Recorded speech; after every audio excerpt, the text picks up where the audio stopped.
Pengertian tekanan. John dan Jack memiliki berat badan yang sama dan keduanya berjalan bersama di tanah yang basah. Dan perhatikan jejak sepatu mereka. Ternyata, meskipun mereka memiliki berat badan yang sama, pengaruhnya terhadap tanah berbeda. Penyebabnya, karena luas sol sepatu yang mereka gunakan keduanya berbeda. Untuk gaya berat yang sama, semakin kecil luas sol, maka semakin dalam jejaknya. Terbukti dengan lebih dalamnya jejak sepatu Jack. Luas bidang tekan yang kecil juga diterapkan pada pisau. Untuk memotong daging atau sayuran tentunya, yang digunakan adalah bagian pisau yang tipis, bukan bagian pisau yang tebal. Hal ini disebabkan karena bagian pisau yang tipis menghasilkan tekanan lebih besar. Sama halnya dengan paku, kita akan lebih mudah menancapkan paku yang runcing daripada paku yang tumpul. Hal ini disebabkan paku yang runcing memiliki luas bidang tekan lebih kecil dibandingkan paku yang ujungnya tumpul. Dari ketiga contoh ini, dapat kita simpulkan bahwa besar tekanan suatu benda dipengaruhi oleh gaya dan luas bidang tekan. Gaya tekan adalah berat benda yang bekerja pada suatu bidang. Semakin besar gaya tekan, semakin besar tekanannya. Artinya, gaya sebanding dengan tekanannya. Semakin luas bidang tekan suatu benda, maka semakin kecil tekanannya atau sebaliknya. Semakin sempit luas permukaannya, semakin besar gaya tekanannya. Hal ini menunjukkan bahwa tekanan berbanding terbalik dengan luas bidang tekan.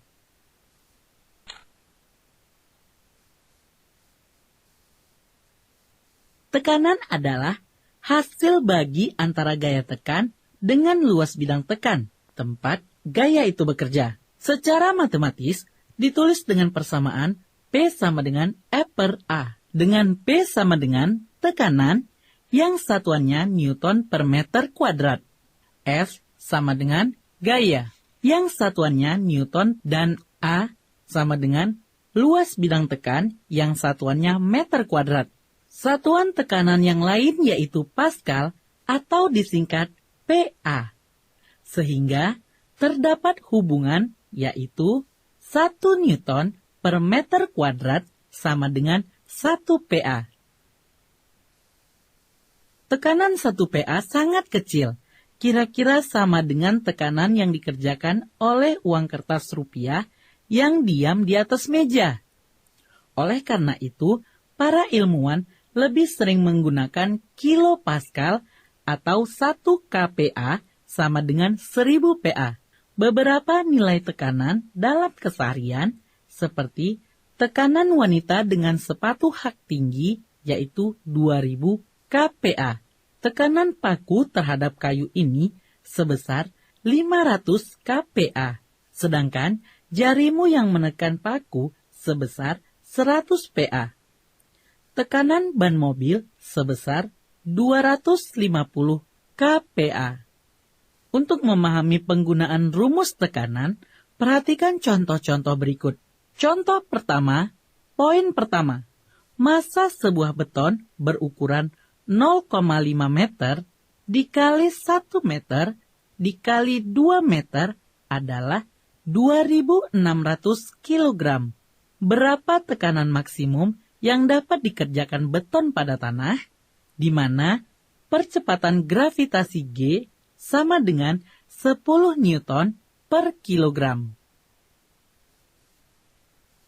Jawab, beton mengerjakan tekanan maksimum pada tanah jika beton berdiri dengan luas bidang sentuh minimum, atau paling kecil seperti pada gambar berikut.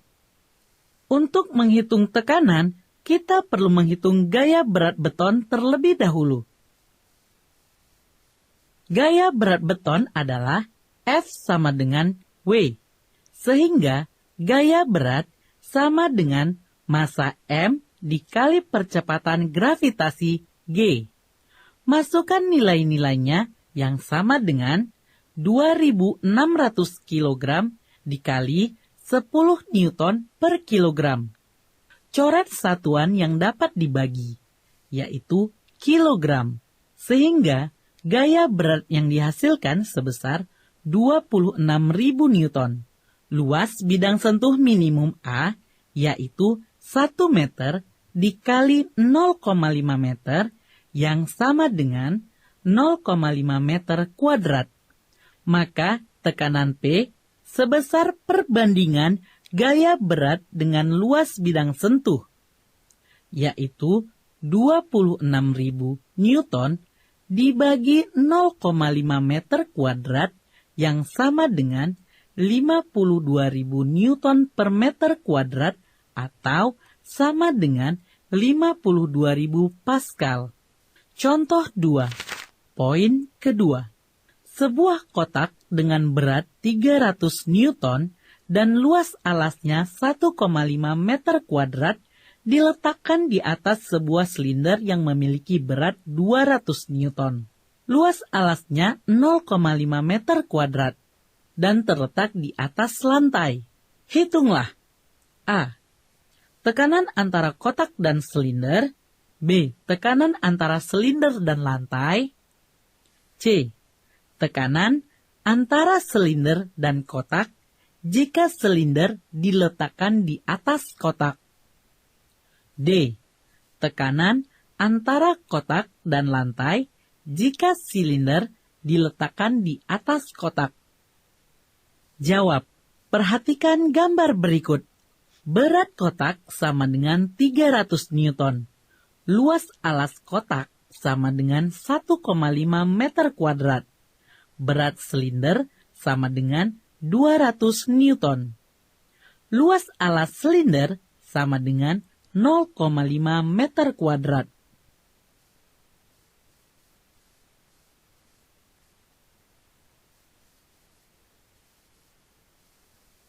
A. Tekanan antara kotak dan silinder atau kotak di atas silinder. Tekanannya sama dengan perbandingan gaya berat dengan luas bidang tekan dari silinder yang sama dengan 300 Newton dibagi 0,5 meter kuadrat, sama dengan 600 Newton per meter kuadrat atau sama dengan 600 Pascal. B. Tekanan antara silinder dan lantai atau kotak di atas silinder. Tekanannya adalah perbandingan dari gaya berat dengan luas bidang tekan. Nah, karena gaya beratnya dari kotak dan silinder, maka tekanan sama dengan berat silinder ditambah berat kotak dibagi dengan luas alas silinder. Masukkan nilai-nilainya, yaitu 200 Newton ditambah 300 Newton dibagi 0,5 meter kuadrat yang sama dengan 500 Newton dibagi 0,5 meter kuadrat sama dengan 1000 Newton per meter kuadrat atau sama dengan 1000 Pascal. C. Tekanan antara silinder dan kotak jika silinder diletakkan di atas kotak. Tekanannya yaitu perbandingan gaya berat dengan luas bidang tekan, yaitu berat silinder dibagi luas alas silinder yang sama dengan 200 Newton dibagi 0,5 meter kuadrat yang hasilnya 400 Newton per meter kuadrat atau sama dengan 400 Pascal. D. Tekanan antara kotak dan lantai jika silinder diletakkan di atas kotak. Tekanannya yaitu perbandingan gaya berat dengan luas bidang tekan. Nah, karena gaya beratnya dari silinder dan kotak, maka tekanannya berat silinder ditambah berat kotak dibagi luas alas kotak, sama dengan 200 Newton ditambah 300 Newton dibagi 1,5 meter kuadrat. Sama dengan 500 Newton dibagi 1,5 meter kuadrat yang hasilnya sama dengan 333,33 Newton per meter kuadrat atau sama dengan 333,33 Pascal. Penerapan konsep tekanan dalam keseharian. Di awal penjelasan telah diberikan beberapa konsep tekanan dalam kehidupan sehari-hari. Berikut akan kita pelajari contoh lain penerapan konsep tekanan dalam keseharian. Tahukah kamu mengapa ukuran telapak kaki gajah besar? B. Kegunaan sirip ikan. C. Mengapa lebih nyaman tidur di kasur daripada tidur di papan kayu beralas tikar? Nah, pernyataan ini akan kita bahas satu demi satu. A. Gajah memiliki gaya berat yang cukup besar, kira-kira 10.000 Newton, atau masanya kira-kira 1 ton, sama dengan 1.000 kilogram. Ketika gajah melangkah, seluruh beratnya hanya ditopang oleh 1 telapak kakinya. Bayangkan saja, jika telapak kaki gajah kecil, maka tekanannya pada tanah sangat besar, serta menyebabkan gajah sukar berjalan di atas tanah. Nah, dengan ukuran telapak kaki gajah yang besar, luas bidang sentuh dengan tanah menjadi lebih besar dan tentu saja tekanan gajah pada tanah menjadi lebih kecil, dan gajah pun lebih mudah berjalan di atas tanah. B. Bagaimana dengan sirip ikan? Sirip ikan yang lebar memungkinkan ikan bergerak di dalam air karena memperoleh gaya dorong dari gerakan siripnya yang lebar.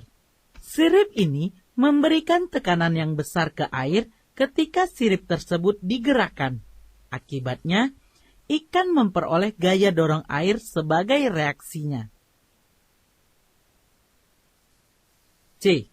Papan adalah permukaan yang keras dan ketika kamu berbaring, hanya bagian-bagian tertentu dari tubuhmu yang menyentuh papan. Dengan kata lain, luas permukaan tubuhmu yang menyentuh papan adalah kecil. Karena berat badanmu ditopang oleh permukaan sentuh yang kecil, maka tekananmu pada papan menjadi besar. Dan sebagai hasilnya, tidurmu tidak menjadi nyaman. Sedangkan kasur, permukaannya lebih empuk daripada papan. Ketika kamu berbaring di atas kasur, permukaan tubuhmu bersentuhan dengan kasur secara merata. Karena berat badanmu ditopang secara merata oleh seluruh permukaan tubuhmu yang bersentuhan dengan kasur. Maka, tekananmu pada kasur menjadi sangat kecil dan sebagai hasilnya tidur kamu lebih nyaman.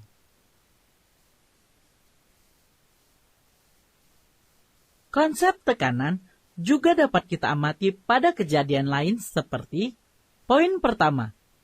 Kaki kita akan terasa lebih sakit ketika berdiri dengan telapak kaki telanjang di atas batu kerikil kecil daripada berdiri dengan telapak kaki telanjang di atas lantai keramik. Poin kedua, bebek lebih mudah bergerak di tanah berlumpur dibandingkan dengan ayam. Poin ketiga, traktor pertanian memiliki roda dengan ban yang lebar.